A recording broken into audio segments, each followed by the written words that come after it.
नमस्कार बच्चों, स्वागत है आपका आज की हिंदी की कक्षा में।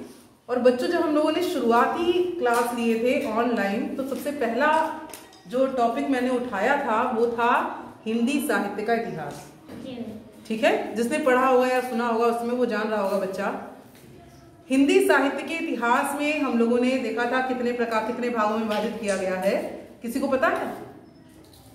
एक तो गद्य साहित्य का इतिहास होता है, एक होता है पद्य साहित्य का इतिहास।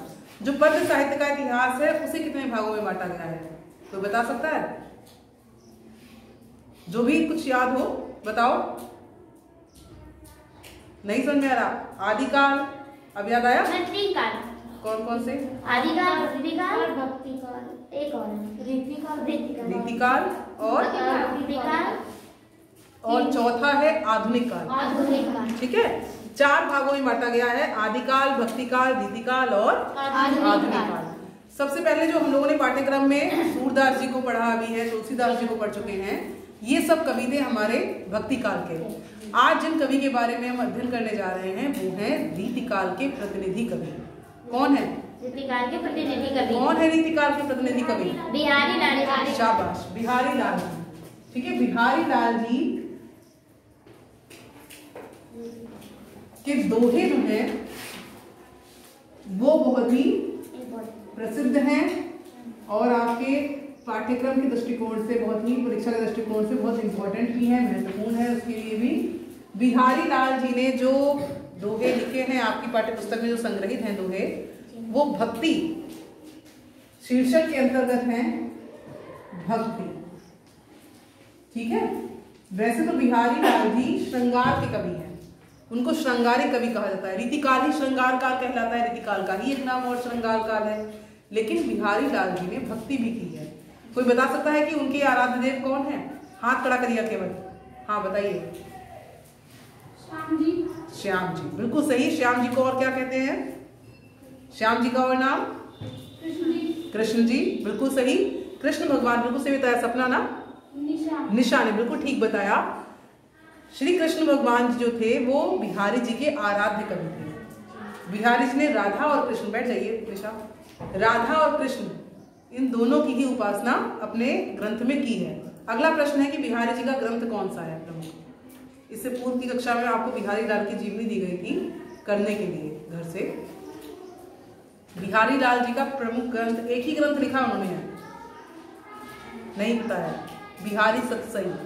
ठीक है, बिहारी सतसई। उसमें इनके दोहे ही संग्रहित हैं। छंद जो मैंने बताया था ना कि हर कविता एक छंद में बंधी हुई होती है, तो बिहारी लाल जी ने जो लिखा है वो सब दोहों में लिखा हुआ है। ठीक है, दोहों में बिहारी सतसई है।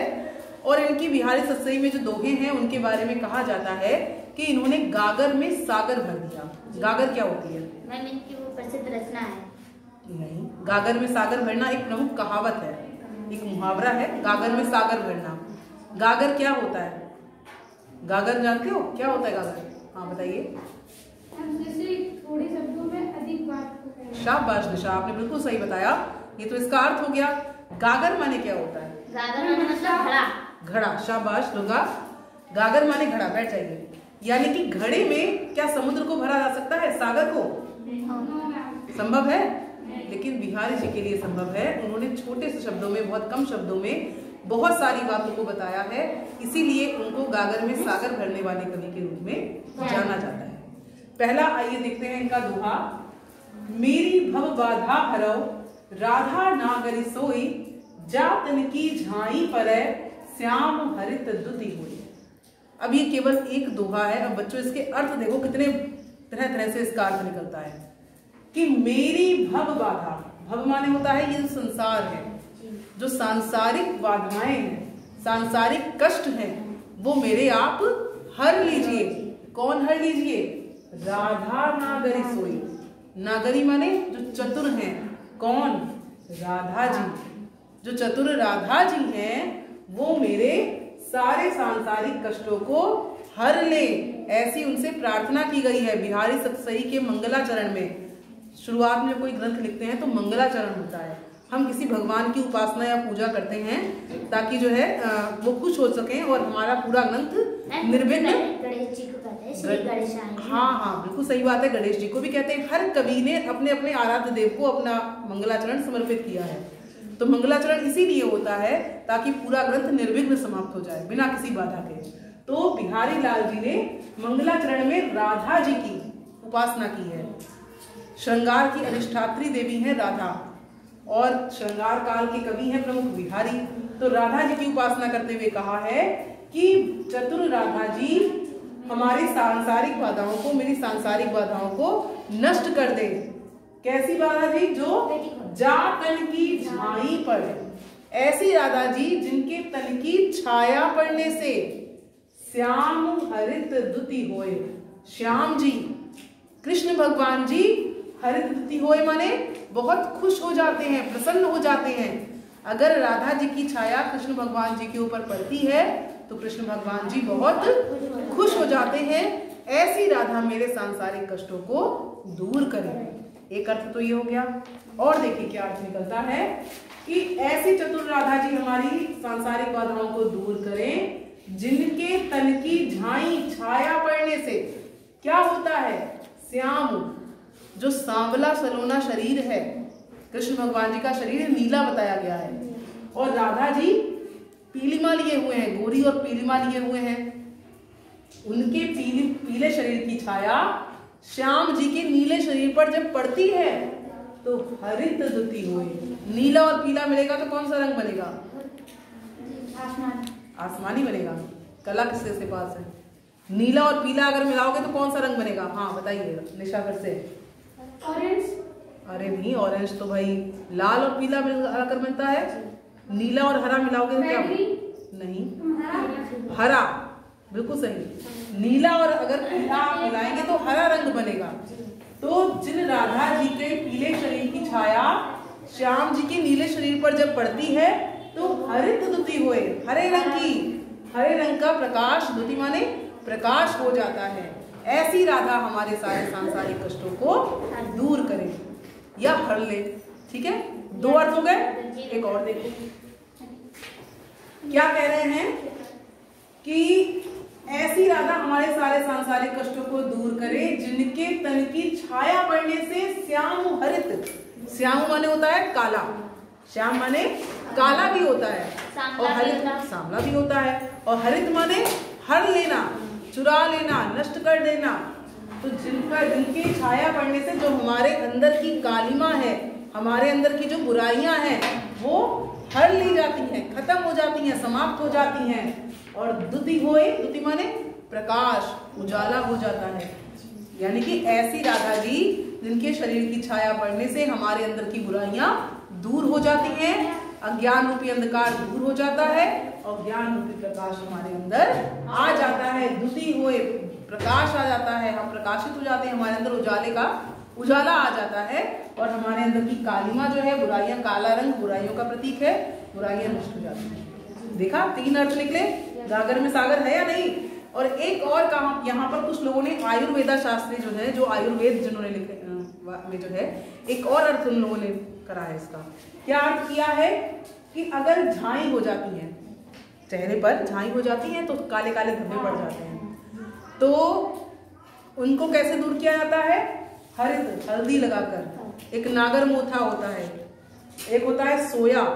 हल्दी, नागर मोथा और सोया, इन तीनों का औवटन बनाओ और झाइयों पर लगाओ तो झाइयां दूर हो जाती हैं। जो काला रंग होता है, काले काले धब्बे हैं, वो दूर हो जाते हैं।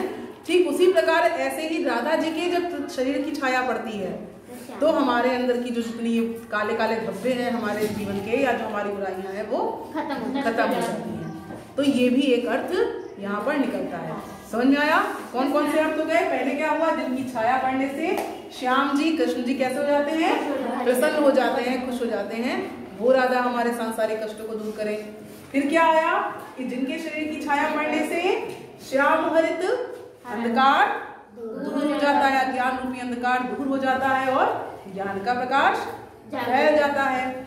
और क्या अर्थ हुआ कि ऐसी राधा हमारे सांसारिक कष्टों को दूर करे जिनके शरीर की छाया पड़ने से, पीले शरीर की छाया पड़ने से श्याम जी का जो नीला शरीर है वो कैसा? हाँ, नीले शरीर पर जब पीले छाया पड़ती है तो हरे रंग का प्रकाश उत्पन्न हो जाता है। ऐसी राधा हमारे सारे प्रश्नों को दूर करे और एक आयुर्वेद वाला। तो इस प्रकार 4 अर्थ आयुर्वेद वाले को मिलाकर।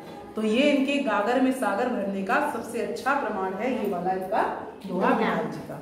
आया समझ में? ठीक है, ये तो हो गया। अगला देखिए, सोहत ओढ़े पीत पटो, श्याम सलोने गात, मनो नील मणि शैल पर, आतप पर्यो प्रभात। जब हम लोगों ने इससे पूर्व की कक्षा में अलंकार पढ़े थे, तो आपको पढ़ा हुआ लग रहा है ये? कौन से अलंकार का उदाहरण है ये? रूपक अलंकार। अच्छा, रूपक अलंकार कैसे? हाँ हाँ बताइए। उपमा का, उपमा, रूपक। अच्छा, और किसी को भी कुछ लग रहा है? शाबाश पलक, पलक ने बिल्कुल सही बताया, उत्प्रेक्षा अलंकार था। हम लोगों ने पढ़ा था कि जहाँ उपमेय में उपमान की संभावना की जाती है, यही तो थी परिभाषा, वहाँ उत्प्रेक्षा अलंकार होता है। और इसके वाचक शब्द भी बताए थे मैंने। क्या वाचक शब्द है? हाँ, मनु मानव जनु जानव, और यहाँ पर मनव है। इससे पहले बेटा यहाँ भी देख लो, अगर यहाँ पर अलंकार पूछा जाएगा, आपको काव्य का सौंदर्य भी लिखना है अपनी व्याख्या को अच्छा करने के लिए। पहले संदर्भ लिखेंगे, फिर प्रसंग लिखेंगे, फिर व्याख्या करेंगे, और फिर काव्य का सौंदर्य में आप लिखेंगे कि यहाँ पर छंद अगर पूछा जाएगा तो छंद कौन सा है? दोहा। कौन सा छंद है? दोहा छंद है। दोहा छंद आपने कक्षा 9 में पढ़ा भी है। दोहा छंद है। अलंकार पूछा जाएगा तो यहाँ कौन सा अलंकार है? श्लेष अलंकार है, क्योंकि श्लेष अलंकार में कोई शब्द एक ही बार आता है और उसके अर्थ बहुत सारे होते हैं। तो यहाँ तो कई अर्थ हैं, श्याम के, हरित के, द्युति के, कई अर्थ हैं। तो इनका स्पष्टीकरण भी दीजिएगा। तो इसमें छंद अलंकार आपने देख लिया। अगर रस की बात करें तो भक्ति और श्रृंगार रस है, और जहाँ श्रृंगार रस होता है वहाँ कौन सा गुण होता है? हमेशा माधुर्य गुण होता है। जहाँ श्रृंगार रस होगा वहां पर गुण कौन सा होगा? माधुर्य गुण होगा। भाषा बिहारी लाल जी की कैसी है? ब्रज, बिल्कुल सही। और कविता और जो शैली है वो भावात्मक है। तो आप अगर काव्य का सौंदर्य दे रहे हैं तो आपको सबसे पहले छंद लिखना चाहिए कि कविता में छंद कौन सा है, इसको आप चाहे नोट कर लो। फिर आपको अलंकार बताना चाहिए कि किस कविता में अलंकार कौन सा है, इसको आप नोट कर सकते हैं। फिर तीसरा आप बताइए कि कविता में रस कौन सा है।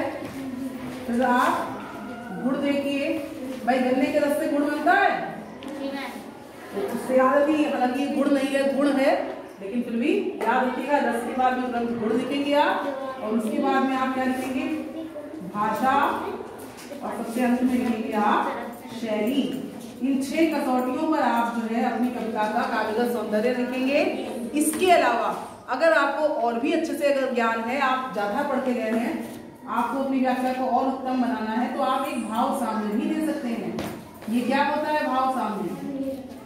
भाव साम्य नहीं पता? अपनी इच्छाओं को प्रकट करना। नहीं, भाव साम्य होता है, भाव माने इसी भाव की, साम्य माने समानता करते हुए। कवि ने और कोई रचना भी लिखी है क्या? कोई और दोहा भी ऐसा लिखा है जिसमें इसी बात को लिखा हो?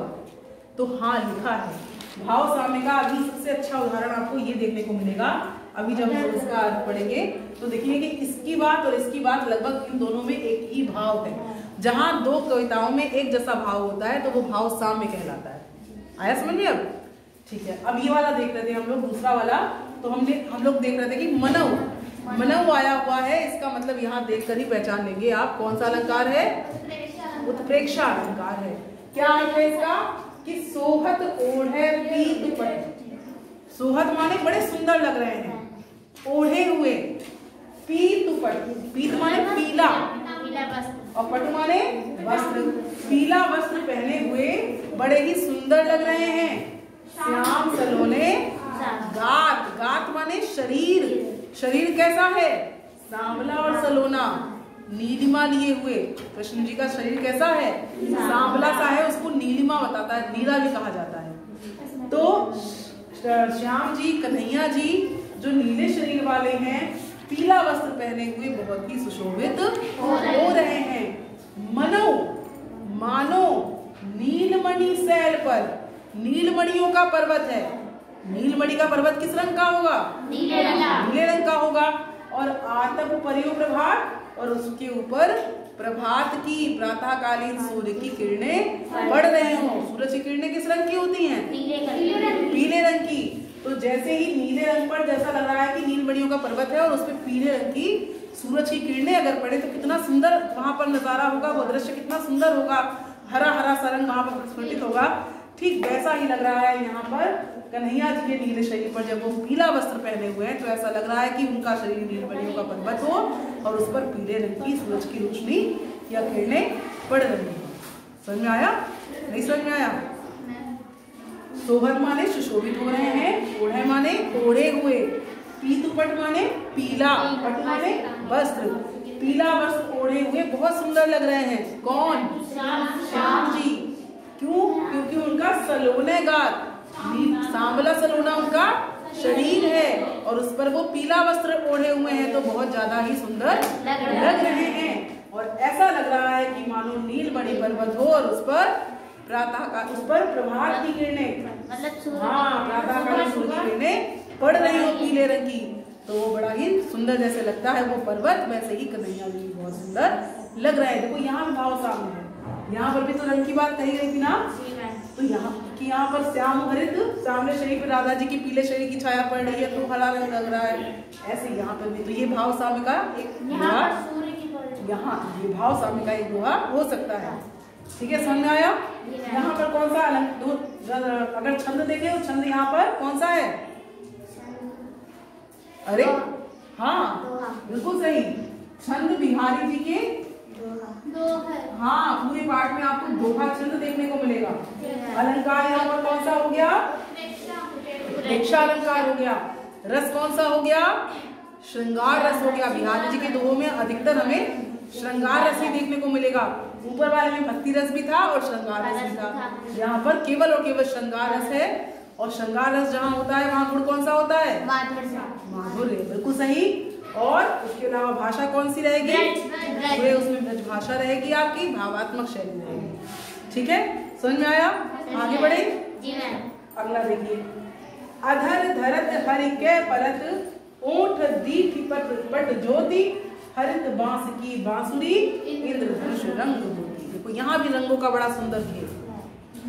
देखिए कि अधर धरत हरि के परत, अधर क्या होता है? ये जो ओठ, इस पर जब वो धरते हैं क्या? बांसुरी। बांसुरी, हरित बांस की बांसुरी, हरे रंग के बांस की जब बांसुरी को वो कन्हैया जी अपने ओठों पर, अधरों पर रखते हैं तो क्या क्या होता है? ओठ, ओठ किस रंग के होते हैं? लाल या गुलाबी ओठ है। डीठी, डीठी माने होती है दृष्टि, आंखें किस रंग की हैं? काले रंग की। और पट, पट माने क्या बताया था मैंने? वस्त्र। और वस्त्र वो किस रंग का पहनते हैं? पीले रंग का। तो ओठों का की लालिमा, आंखों की कालिमा और वस्त्र की पीलिमा, ये जब सब कुछ की सबकी छाया किस पर पड़ती है? हरे रंग की बांसुरी पर, तो इंद्रधनुष रंग होती है। तो किस रंग की हो जाती है वो बांसुरी? इंद्रधनुष, बहुत रंगों वाली है ना। तो कितना, तो वो भी बड़ा ही सुंदर दृश्य है। तो ये यहाँ पर, यहाँ भी भाव साम्यता अगर देखें आप तो यहाँ भी रंग की बात करी गई है। तो ये भी भाव साम्य का एक जो है आपका उदाहरण हो सकता है। आप अगर याद कर सकते हो तो मान लीजिए ये परीक्षा में आ गया, आपने भाव साम्य करके ये वाला उदाहरण लिख दिया कि ये भी एक दोहा बिहारी जी ने लिखा है जहाँ पर उन्होंने रंगों का बड़ा ही सुंदर वर्णन किया है। तो ये एक बड़ा अच्छा उदाहरण भाव साम्य का यहाँ पर आपको देखने को मिला। समझ में आ गया? समझ में आया? अगला देखो, मोर मुकुट की चंद्रकन, यो राजत नंद नंद, और मनु शशि शेखर की अगस की शेखर सच्चंद। क्या उदाहरण होगा बताइए? मनु लिखा हुआ है, कौन सा अलंकार है? प्रेक्षा अलंकार है। क्या है कि मोर मुकुट की चंद्रकन, कन्हैया जी सर के ऊपर जो मुकुट लगाते हैं वो किसका होता है? मोर पंख का। मोर पंख को अगर आपने ध्यान से देखा होगा तो उसमें ऐसे करके चंद्रमा बने होते हैं ना। तो मोर मुकुट की चंद्रकन, जो मोर मुकुट है उसमें जो चंद्रमा लगे हुए हैं वो सर पर धारण कर रहे हैं कौन? नंद नंद, नंद बाबा के जो नंद दुलारे हैं, नंद बाबा के जो आनंद है या नंद बाबा के जो पुत्र हैं, कौन है वो? कृष्ण जी।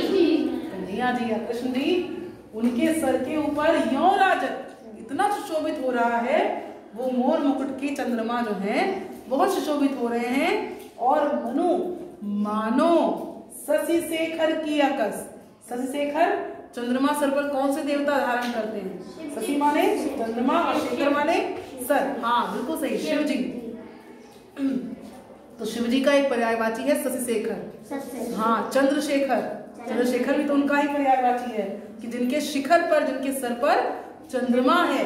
तो ऐसा लग रहा है कि अकस माने होता है प्रतिबिंब, या मानो ऐसा लगता है कि वो जो शंकर भगवान से प्रतिस्पर्धा कर रहे हो, बिल्कुल उनकी छाया लग रहे हैं कि यह शेखर सतचंद अपने शिखर पर वो जो सैकड़ों चंद्रमा, शत चंद्रमा धारण करे हुए हैं कन्हैया जी। तो ऐसा लग रहा है कि शंकर भगवान से वो प्रतिस्पर्धा कर रहे हैं, क्योंकि शंकर भगवान अपने सर पर चंद्रमा, असली चंद्रमा को लगाए हुए हैं, विराजे, उनके सर पे विराजता है चंद्रमा। तो कृष्ण भगवान भी अपने सर पर जो मोर मुकुट लगाते हैं, मोर का पंख लगाते हैं, तो ऐसा लग रहा है सैकड़ों चंद्रमा को उन्होंने अपने शरीर, अपने सिर पर धारण कर लिया है, और वो मानो शंकर भगवान से, शिव जी से प्रतिस्पर्धा कर रहे हैं। ठीक है, तो यहाँ भी कौन सा अलंकार हो गया? उत्प्रेक्षा अलंकार हो गया, क्योंकि यहाँ पर वाचक शब्द मनु आ गया है। समझ में आ गया? जिन बच्चों ने इससे पहले की कक्षा नहीं ली है, मैं उनको बता रही हूँ कि YouTube पे सारे वीडियोस अपलोड हैं, आप देख सकते हैं। अलंकार मैंने पढ़ाए हैं, उनका ऐसे वीडियो बनाया है और YouTube पर डाल दिया है। अगर आप देखेंगे तो आपको आओ हिंदी पढ़े और नेहा मिश्रा, इस तरीके से आप ढूंढेंगे तो आपको मिल जाएंगे। सारे वीडियो की एक प्लेलिस्ट है, अभी तक मैंने जो पढ़ाया है सब उसमें डाल दिया है। कुछ पाठों को छोड़कर जो मैंने केवल ऑडियो से पढ़ाए हैं, उसके अलावा मैंने अधिकतर उसमें डाले हुए हैं। अगर आपको मोबाइल देखने को मिलता है, आपको किसी भी अपने भाई का, चाचा का, जिसका भी, तो आप उसको देख सकते हैं। एक बार देख लेंगे तो आपको समझ में आ जाएगा। वैसे अलंकार, आपको उत्प्रेक्षा अलंकार तो मेरे ख्याल से आप नहीं भूलेंगे। भूलेंगे नहीं मैम। क्या परिभाषा है?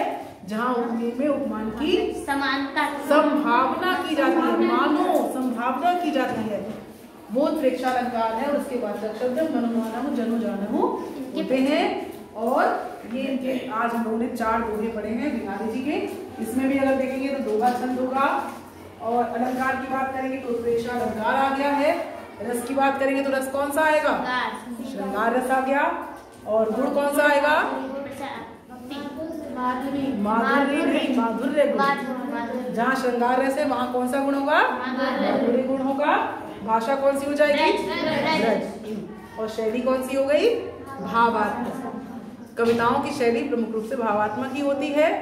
ठीक है, तो इस प्रकार से ये आपके 4 दोहे संपूर्ण हुए। कुछ आपको पूछना है? हाँ, ये कृष्ण जी मोर क्यों जो है मुकुट पे क्यों लगाए रहते हैं? उनको पसंद था ये? नहीं मैम, उनको पसंद नहीं था। ये हाँ। किसी ने उनको भेज दी थी, राधा जी ने। राधा जी ने, इसलिए ये उनके, तुमने ये क्वेश्चन बताने के लिए किया था या पूछा? चलो कोई बात नहीं, कुछ अच्छी बातें अगर हैं, आती हैं, तो ज्ञान वाली बातें हैं, कक्षा में हो जाती हैं, कोई नहीं। ठीक है, तो आपका गृह कार्य यह है कि आप ये वाला जो है गृह कार्य में आप ये वाला करेंगे, मेरी भगवादार वाला, और आप करेंगे ये अधर धर। ये आपको 2 गृह कार्य में करने हैं। पूरा आप संदर्भ, प्रसंग, व्याख्या, काव्यगत सौंदर्य, इन सबके साथ में इनका, हाँ, इनको लिखेंगे आप पूरा, और मुझे फिर उत्तर पुस्तिकाएं दिखाएंगे। ठीक है, आज के लिए इतना ही। धन्यवाद।